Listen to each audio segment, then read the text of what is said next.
नेड़े कार सू देखो यूए च पकौड़े बन रहे ने रूम विच नहीं ना वैसे फेसबुक ते वीडियो है दूए तक के कैंप वाले आखन बच्चों दा साथ हाल करो ना हां अगली में बाबा चौसन ये रो तू मना कर के भाई आओ ए मेहरबानी करी ये बोचा ना बांध सट्टी मते हां ये चंगा बड़ा सिलेंडर शाम आन ना पवे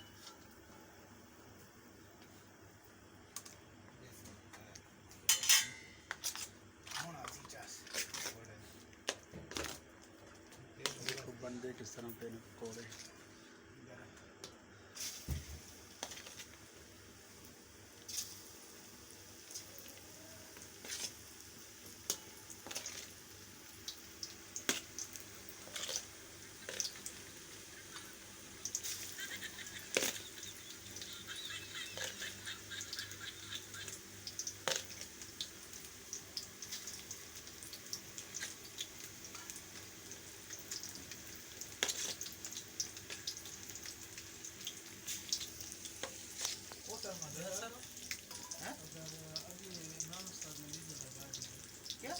इमरान उस्ताद ने वीडियो लगा दिया है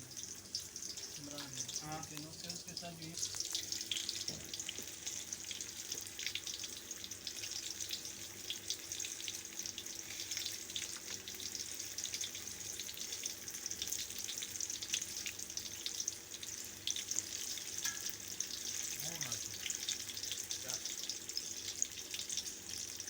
यासर साहब जज साहब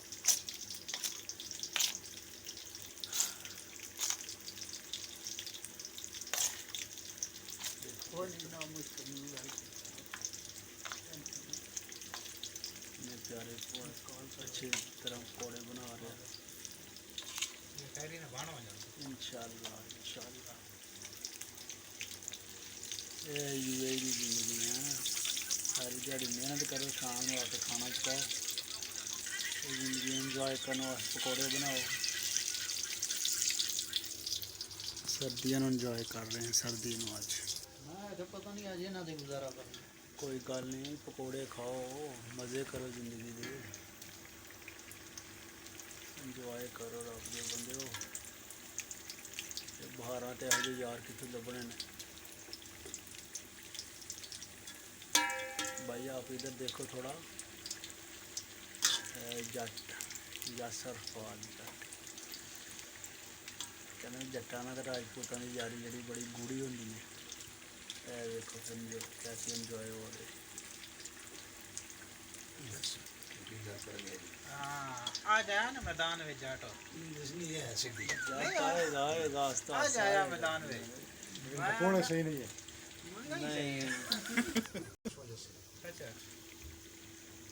पराठा भी नहीं खाता मुकम्मल स्टॉप पराठा बन के तैयार हो यार बीपी नीचे नहीं जा रही है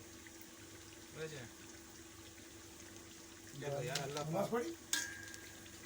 अल्लाह पाक से मैं इनकी खरीद रहा हूं अच्छे वाले इधर से आवाज आ रही है और जगह से तो नहीं आ रही है नहीं इधर से किधर से आवाज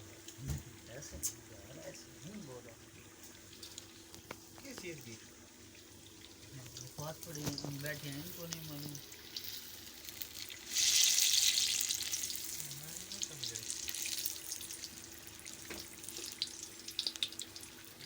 तेरे को की शेर समझ आती है मैं इधर लगा हूं ना मसरूफ हूं